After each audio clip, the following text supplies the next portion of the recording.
जय हिंद साथियों, स्वागत है आपका आपके अपने YouTube channel UP Bihar exam crack पर। अब तक हमने हिंदी के 26 प्रैक्टिस सेट कंप्लीट कर लिए हैं। आज की क्लास में हम 27वें प्रैक्टिस सेट देखेंगे। ठीक, तो चलिए शुरू करते हैं आज की क्लास। अगर आपने प्रैक्टिस सेट देखे होंगे तो आपको इसमें से यूपी पुलिस में ज़रूर प्रश्न मिले होंगे। ठीक, कल की क्लास में एक मैंने कराया था शब्दालंकार अर्थालंकार, वहाँ से 23 तारीख की जो पहली शिफ्ट में पेपर हुआ था हिंदी का, प्रश्न आया है। प्रैक्टिस सेट 26 से 29वां प्रश्न है। तो अगर आप ये सीरीज़ देख रहे हो तो ज़रूर आपको बेनिफिट मिलेगा जीएस से भी और हिंदी से भी। तो चलिए शुरू करते हैं आज की क्लास। पहला प्रश्न है, जिह्वा के आधार पर स्वर कितने प्रकार के होते हैं? तो जिह्वा के आधार पर स्वर होते हैं 3 प्रकार के, अग्रस्वर, मध्य स्वर और पश्च स्वर। कौन कौन से? अग्रस्वर, मध्य स्वर और पश्च स्वर। फर्स्ट का आंसर हो जाएगा थर्ड। क्या हो जाएगा? फर्स्ट का आंसर थर्ड हो जाएगा। सेकंड है, मुझे बाहर जाना है, रेखांकित चिन्ह को पहचानिए। तो इसमें कौन सा चिन्ह आएगा? पूर्ण विराम, प्रश्नवाचक, अल्पविराम, लांघन चिन्ह। तो सेकंड का उत्तर हो जाएगा ए, पूर्ण विराम। ठीक है, उसमें आपके में विस्मयाद बोध, एक तो विस्मयाद बोधक आया था, ठीक है, एक आया था आपका अर्धविराम। क्या आया था? अर्धविराम आया था। और एक जगह चिन्ह आया था प्रश्नवाचक। कौन सा चिन्ह आएगा? एक शब्द दिया हुआ था उसमें। ठीक है, तो ये चिन्ह आपको पढ़ के जाने हैं। तीसरा प्रश्न है, इनमें से जातिवाचक संज्ञा कौन सी है? जातिवाचक संज्ञा कौन सी है? थर्ड का आंसर हो जाएगा बी, लड़का जो है वो जातिवाचक संज्ञा है। ठीक है, फोर्थ है, दिए गए वाक्य में सर्वनाम ज्ञात कीजिए। तो इनकी तुम्हारे में कोई रुचि नहीं है, इनकी तुम्हारे में कोई रुचि नहीं है। तो इसमें क्या हो जाएगा? कौन सा सर्वनाम होगा? तो इसमें होगा अन्य। कौन सा हो जाएगा? अन्य पुरुष हो जाएगा। फोर्थ का आंसर हो जाएगा सी। क्या हो जाएगा? सी। मध्यम पुरुष, उत्तम पुरुष और अन्य पुरुष, यहाँ से भी एक प्रश्न पूछा गया था। पांचवा प्रश्न है, निम्नलिखित में विशेषण है, शीतलता, बल, नया, वृद्धि। तो फिफ्थ का आंसर क्या हो जाएगा? सी। नया जो है वो विशेषण है, जैसे नया कपड़ा है ना, नया महल। तो फिफ्थ का आंसर हो जाएगा सी। छठवां प्रश्न है, मोहन पिताजी को पत्र लिख रहा है, वाक्य में क्या भेद प्रयुक्त हुआ है? तो पेड़ा, तो कौन सा हुआ? नाम धातु, अकर्मक, सकर्मक। तो सिक्स का आंसर हो जाएगा डी, सकर्मक। क्या हो जाएगा? डी। सातवां प्रश्न है, आप यहीं आइए, अन्यत्र न जाइए। इस वाक्य में अन्यत्र किस प्रकार का क्रिया विशेषण है? तो अन्यत्र आपका स्थानवाचक है, आंसर हो जाएगा 7 का सी। आठवां प्रश्न है, निम्न में से कौन सा शब्द स्त्रीलिंग है? तो कुंडली जो है वो स्त्रीलिंग है और 8 का उत्तर हो जाएगा सी। नौवां प्रश्न है, आजकल भारत की जनता में भी अधिकाधिक शिक्षित हो गई है, रेखांकित शब्द का वचन बताना है। ठीक है, तो ये जनता भी उसमें आया है पेपर में। अगर पेपर नहीं देखा है आपने तो पेपर देख लीजिए। ठीक है, जनता हमेशा आपका एक वचन में आता है। 9 का उत्तर हो जाएगा ए। क्या हो जाएगा? ए। 10वां प्रश्न है, अगरबत्ती की सुगंध से थकावट दूर हो गई, निम्न में से इस वाक्य में प्रयुक्त काल बताना है।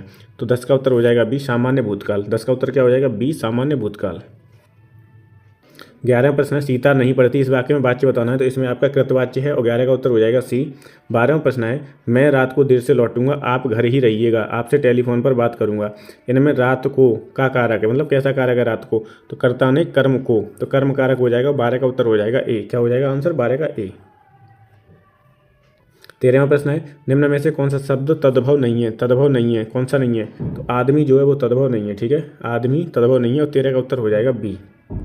ठीक, तीखा तद्भव, तीखा का होता है तीक्ष्ण, जीव का जीवा हो जाएगा डी, और ढीठ का हो जाएगा धृष्ट। ढीठ का क्या हो जाएगा? धृष्ट हो जाएगा, धृष्ट। ठीक, अगला प्रश्न है, निम्न में से, अब ये जो आदमी है ना, ये फारसी भाषा का शब्द है। कैसा? फारसी भाषा का। चलिए 14वां प्रश्न देखते हैं, निम्न में से किस शब्द में उपसर्ग का प्रयोग नहीं हुआ है? किस शब्द में? नीरस, निरंतर, नीरव या नीरज। तो 14 का उत्तर हो जाएगा डी, नीरज में उपसर्ग का प्रयोग नहीं हुआ है। इसी तरीके का प्रश्न पेपर में भी आया है। 15वां प्रश्न है, वेदना में कौन सा प्रत्यय है? वेदना। तो 15 का उत्तर क्या हो जाएगा? 15 का हो जाएगा ए, अना प्रत्यय। वेदना में क्या है? अना प्रत्यय। 16वां प्रश्न है, सहोदर। सहोदर में क्या है? सहोदर का क्या बताना है? सहोदर का विलोम बताना है। सहोदर का विलोम क्या होगा? तो अन्योदर हो जाएगा। 16 का उत्तर हो जाएगा सी। दीर्घायु का विलोम क्या होगा? तो दीर्घायु का हो जाएगा अल्पायु और 17 का उत्तर हो जाएगा बी। क्या हो जाएगा? बी। 18वां प्रश्न है, किस विकल्प में सभी शब्द परस्पर पर्यायवाची हैं? तो वृक्ष, द्रुम, बिटप। तो यही आपका हो जाएगा 18 का। क्या हो जाएगा? 18 का आंसर हो जाएगा ए। ये जो पर्यायवाची हैं वो वृक्ष के पर्यायवाची होते हैं। पेड़, तरु, पादप, गाछ, अगम, रूक्ष, ये भी पेड़ के हैं। कौन कौन? तो पेड़, तरु, पादप, गाछ, अगम, रूक्ष, है ना। 18 का उत्तर हो जाएगा ए। 19वां प्रश्न है, इनमें से आकाश का पर्यायवाची कौन सा नहीं है?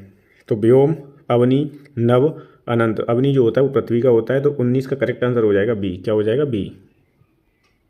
20वां प्रश्न है, इनमें से कौन सा शब्द अर्क का अनेकार्थी शब्द है? अर्क।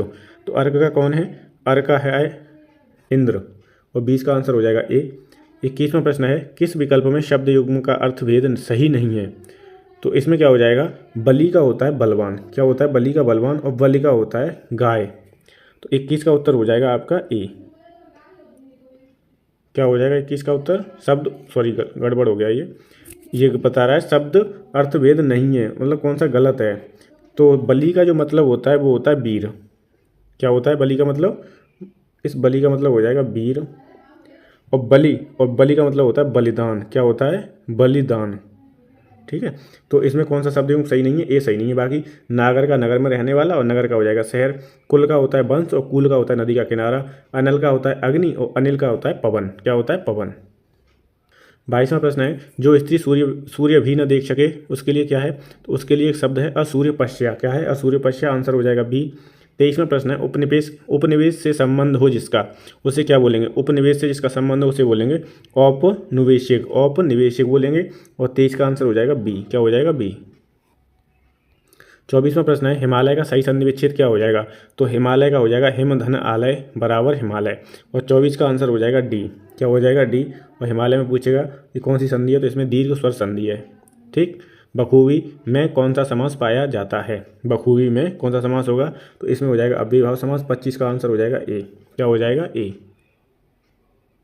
26वां प्रश्न है, निम्नलिखित में एक वाक्य जो शुद्ध है वह है। तो इसमें हो जाएगा मुक्त कंठ नहीं होगा, मुक्त हस्त होगा, ठीक है।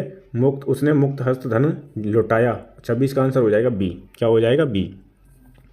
27वां प्रश्न है, 27 में बोल रहा है कि संचारी भावों की संख्या कितनी मानी गई है। तो संचारी भावों की संख्या मानी गई है 33, और करेक्ट आंसर हो जाएगा डी। क्या हो जाएगा डी।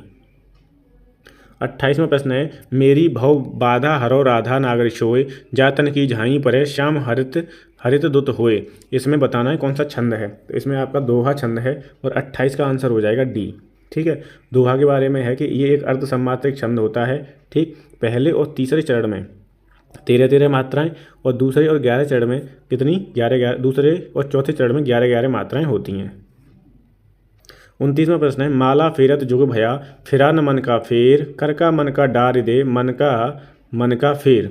तो इसमें पूछ रहा है कौन सा अलंकार है, रूपक, अनुप्रास, उपमा या यमक। 29 का उत्तर हो जाएगा डी, यमक अलंकार है। कौन सा अलंकार, यमक अलंकार है, ठीक है। मन का 2 बार आया है, और दोनों का ही अर्थ यहाँ पे अलग अलग है। 30वां प्रश्न है, तीसरा विश्व हिंदी सम्मेलन किस वर्ष संपन्न हुआ। तो हुआ था 1983 में। आंसर हो जाएगा 30 का ए। क्या हो जाएगा ए। 31वां प्रश्न है, तुच्छ मनुष्य की मित्रता शीघ्र ही समाप्त हो जाती है, भाव को व्यक्त करने वाली लोकोक्ति क्या है। तो ओछे की प्रीत बालू की भीत। ओछे व्यक्ति की प्रीत और बालू की भीत बराबर है, मतलब बालू की दीवार क्या टिकेगी, नहीं टिकेगी। वैसे ही ओछे व्यक्ति की प्रीत भी नहीं टिकती है। 31 का करेक्ट आंसर हो जाएगा डी। 32वां प्रश्न है, कुछ जगह फोड़ा और ससुर वैद कहावत। कुछ जगह फोड़ा और ससुर वैद। अब कहावत का अर्थ बताना है, मतलब कोई ऐसी जगह फोड़ा है जहाँ ससुर देख नहीं सकता, ठीक है, और ससुर वैद है। तो कहावत का अर्थ बताना है। तो कहावत का अर्थ क्या हो जाएगा, धर्म संकट की स्थिति। 32 का आंसर हो जाएगा डी, धर्म संकट की स्थिति। 33वां प्रश्न है, कालिदास त्रिवेदी किसके दरबारी कवि थे। तो कालिदास त्रिवेदी औरंगजेब के दरबारी कवि थे। और 33 का करेक्ट आंसर हो जाएगा ए, ठीक। ये आपका प्रैक्टिस सेट सीरीज कौन सा था, ये आपका था 27, ठीक है। नेक्स्ट क्लास में हम देखेंगे 28वां प्रैक्टिस सेट। और ये जो सीरीज चल रही है बहुत ही महत्वपूर्ण है, आप इनका अच्छे से अध्ययन करो। जो प्रश्न याद ना हो उन्हें एक जगह नोट डाउन कर लो, ठीक। तो इस क्लास को यहीं समाप्त करते हैं। अगर आपने 23 अगस्त का पेपर नहीं देखा है तो उसकी आंसर सीरीज जो है आंसर की वो सॉल्व करा दी है, और बहुत छोटी छोटी वीडियो हैं, उन्हें आप देख सकते हो। Thank you so much.